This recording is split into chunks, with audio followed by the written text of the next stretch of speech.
Hi hello నమస్తే welcome to Shri kitchen. ఈరోజు ఈ వీడియోలో వంకాయ కూర మెంతి కారం పెట్టి వంకాయ కూర చేసి చూపిస్తున్నాను. జనరల్గా ఎక్కువ మంది ఏమనుకుంటారంటే మెంతి కారం అంటే కూర అంతా చేదుగా ఉంటుందేమో, తినగలమో లేదో ఇలా డౌట్ పడుతూ ఉంటారు. కానీ అస్సలు అలా ఏముండదండి, చాలా టేస్టీగా ఉంటుంది.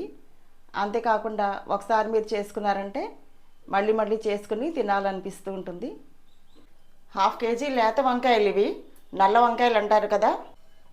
వంకాయ మెంతికారం కూర తయారు చేయడానికి ముందుగా ఒక హాఫ్ కేజీ లేత వంకాయలు తీసుకోవాలి. అన్నీ ఒకే సైజులో ఉన్నాయనుకోండి కూర చూడటానికి బాగుంటుంది. అందుకని ఒకే సైజు వంకాయలు లేతగా ఉన్నవి తీసుకుని 4 ముక్కలు కట్ చేస్తే సమానంగా బాగుంటుంది. ముందుగా వంకాయలు సాల్ట్ వాటర్లో శుభ్రంగా 2-3 సార్లు నీళ్లు మార్చి కడిగేసుకోవాలి. వంకాయలు 2-3 సార్లు సాల్ట్ వాటర్లో శుభ్రంగా కడిగేసుకున్నాక కడిగేసిన వంకాయలన్నీ ఇలా ఒక జల్లెడ బుట్టలోకి తీసేసాను. వంట రుచిగా చేయటం ఎంత ఇంపార్టెంటో కూరగాయలు శుభ్రంగా కడుక్కోవటం కూడా అంతకంటే ఇంపార్టెంట్ అనుకుంటా నేను. ఎందుకంటే మనం తినే ఆహారం ద్వారా అనారోగ్యాలు మెయిన్గా రాకూడదు మనకి. ఇప్పుడు ఈ వంకాయల్ని ఒక్కొక్క వంకాయని ఇలాగా నిలువుగా 4 ముక్కలు కట్ చేస్తున్నాను.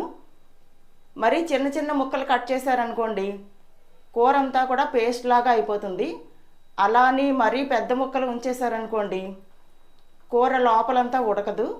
అందుకని సమానంగా కట్ చేసుకుంటే కూర కూడా సమానంగా ఉడుకుతుంది.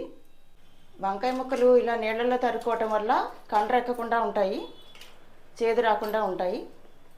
నీళ్ళల్లో వేసిన వంకాయ ముక్కలన్నీ ఇలా జల్లెడ బేసిన్లోకి తీసేసుకోవాలి. నీళ్ళల్లోంచి తీసేసిన వంకాయ ముక్కలన్నీ ఇలా ఒక జల్లెడ బుట్టలోకి వేసాను. నీళ్ళు ఏమైనా ఉన్నా కూడా దిగిపోతాయి కదా కిందకి. ఎందుకంటే నీళ్ళతో పాటు ఇలా ముక్కలు వేసారనుకోండి కూర చేసేటప్పుడు కూరలోకంతా నీళ్ళు వచ్చేస్తాయి.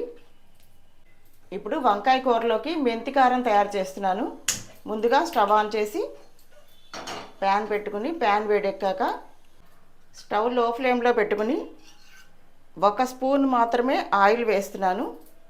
వంకాయ కూరలోకి మెంతికారం తయారు చేయడానికి ముందుగా ఒక 2 స్పూన్స్ చాయ్ మినపప్పు, అలాగే 2 స్పూన్స్ పచ్చి శనగపప్పు, 1 స్పూన్ ఆవాలు, 1/2 స్పూన్ మెంతులు. మీరు కావాలనుకుంటే 1/2 స్పూన్ వరకు మెంతులు వేసుకోవచ్చు. 5-6 ఎర్రమిరపకాయలు మీ కారానికి తగ్గట్టుగా. ఇప్పుడు స్టవ్ లో ఫ్లేమ్లో ఉంది కదా, ఇవన్నీ కూడా మాడకుండా స్లోగా కదుపుతూ వేయించుకోవాలి. ఈ కూరలో మెంతులు చాలా రుచిగా ఉంటాయండి. చాలామంది చేదు వస్తాయేమో మెంతులు వేయటం వల్ల అనుకుంటారు, కానీ చేదు రాదు, చాలా బాగుంటుంది. నేను మెంతులు 1/2 స్పూన్ మాత్రమే వేశాను. మీరు కావాలనుకుంటే 1/2 స్పూన్ వరకు వేసుకోవచ్చు. వంకాయ కూరని చిన్న చిన్న మార్పుల్లోనే చాలా రకాలుగా వండుకోవచ్చు. మార్పు చిన్నదే కానీ రుచి మట్టుకు చాలా డిఫరెంట్గా ఉంటుంది. ఎందుకంటే ఉల్లికారం పెట్టి వండుకోవచ్చు, మసాలా కారం పెట్టి వండుకోవచ్చు, ధనియాల కారం, జీలకర్ర కారం, ఇలా రకరకాలుగా మెంతి కారం, ఇలా రకరకాలుగా వంకాయ కూరని చాలా రకాలుగా వండుకోవచ్చు. అవన్నీ కూడా చిన్న చిన్న మార్పులే, కానీ రుచిలో మటుకు చాలా డిఫరెన్స్ ఉంటుంది. మాడకుండా కదుపుతూ లో ఫ్లేమ్లో పెట్టుకుని గోల్డెన్ బ్రౌన్ కలర్ షేడ్లోకి వచ్చే వరకు వేయించుకోవాలి. వంకాయ కూర రుచి అంతా కూడా ఈ పోపు వేయించటంలోనే ఉంటుంది. ఈ కూరకారం మెంతికారం ఉంది కదా, ఇది చేయటంలోనే ఉంటుంది. కూరకారం రెడీగా ఉందనుకోండి వంకాయ కూర చేయటం చాలా ఫాస్ట్గా అయిపోతుంది. వర్కింగ్ ఉమెన్స్ అయితే ఇలాంటి కూరకారం రెడీగా ఫ్రిడ్జ్లో పెట్టేసుకుంటే వాళ్ళకి టైం కూడా కలిసి వస్తుంది కదా. ఈ కూరకారం వేగుతుంటే కమ్మని వాసన వస్తుంది. అందులో మెంతులు వేసేసరికి మంచి సువాసన వస్తుంది. ఇప్పుడు పోపు అంతా దోరగా వేగింది, గోల్డెన్ కలర్లోకి వచ్చింది, కమ్మని వాసన వస్తున్నాయి. పప్పు దినుసులన్నీ, ఆవాలు చిటపటలాడుతున్నాయి.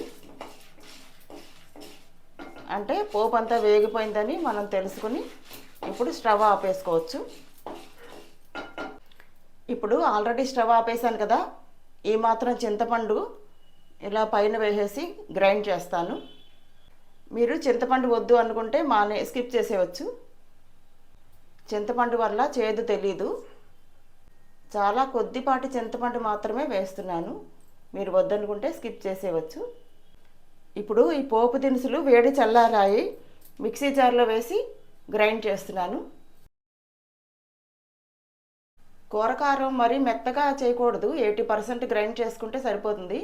ఎందుకంటే క్రిస్పీగా ఉండి కొంచెం కరకరలాడుతూ ఉంటే బాగుంటుంది కదా, పళ్ళుకు తగులుతూ ఉంటే కూరకి బాగుంటుంది తినడానికి. ఇప్పుడు ఇది మూత పెట్టేసి పక్కన పెట్టేస్తున్నాను. ఇప్పుడు సేమ్ ఇదే ప్యాన్ పెట్టాను, స్టవ్ ఆన్ చేస్తున్నాను. కూరకి ఆయిల్ వేస్తున్నాను. సరిపడా ఆయిల్ వేసుకోవాలి. ఇప్పుడు ఆయిల్ వేడెక్కింది. ముందుగా తరిగి పక్కన పెట్టుకున్నాం కదా వంకాయ ముక్కలు, ఇందులోకి వేస్తున్నాను. స్టవ్ని మీడియం ఫ్లేమ్లోకి పెట్టుకోవాలి. పైనుంచి కిందకి నూనె అంతా కూడా ముక్కలకు పట్టుకునేటట్టుగా కలుపుకోవాలి. ఇప్పుడు రుచికి సరిపడా సాల్ట్ వేస్తున్నాను. చిటికెడు పసుపు, సాల్ట్ పసుపు ఇదంతా కూడా కలిసేటట్టుగా కలుపుకోవాలి. స్టవ్ మీడియం ఫ్లేమ్లో ఉంది. ఇప్పుడు కొంచెం కూర ముక్కలు మగ్గాక అప్పుడు లో ఫ్లేమ్లోకి మార్చుకోవచ్చు. ఆయిల్ కూడా అవసరానికి మించి వాడకూడదండి.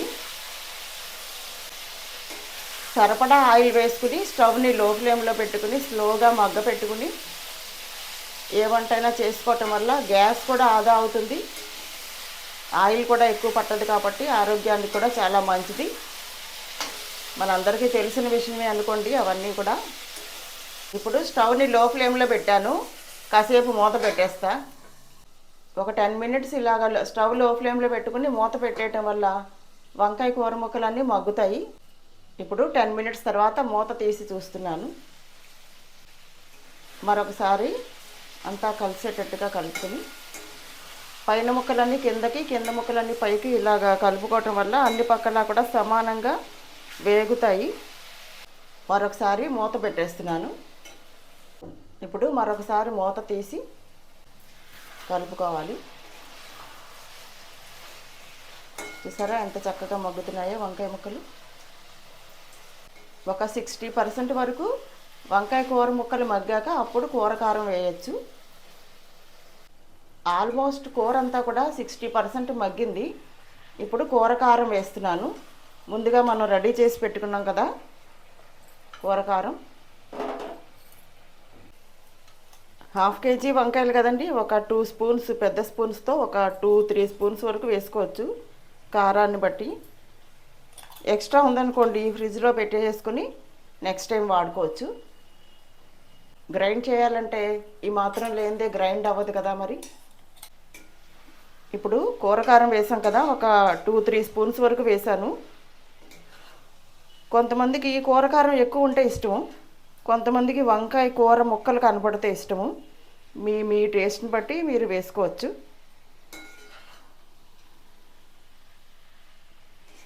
జాగ్రత్తగా కలుపుకోవాలండి, ఎందుకంటే కుమ్మేసినట్టుగా కలిపితే పేస్ట్ అయిపోతుంది కదా. ఈ కూరకారం అంతా కూడా సమానంగా వంకాయ ముక్కలకి పట్టేటట్టుగా కలుపుకొని మెంతికారం వేసేసరికి భలే మంచి సువాసన వస్తుంది. ఇప్పుడు ఒకసారి మూత పెట్టేస్తాను. ఇప్పుడు 10 మినిట్స్ తర్వాత మూత తీసి చూస్తున్నాను. ఒకసారి అన్ని పక్కల సమానంగా కలిపేసుకుని అవసరం అనుకుంటే కొంచెం ఆయిల్ వేసుకోవచ్చు.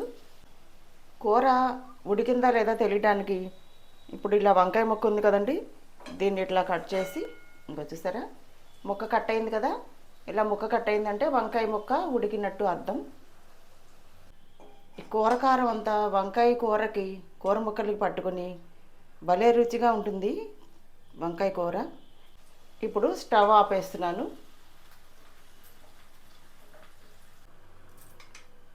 ఇప్పుడు సర్వింగ్ ప్లేట్లోకి వంకాయ కూరని తీసేస్తున్నాను. వంకాయ మెంతి కారం పెట్టిన కూర చాలా రుచిగా ఉంటుంది, రైస్లోకి రోటీలోకి చాలా టేస్టీగా ఉంటుంది. వేడన్నంలో నెయ్యి వేసుకుని తినటం వల్ల పిల్లలు పెద్దవాళ్ళు అందరూ కూడా చాలా ఇష్టంగా తింటారు.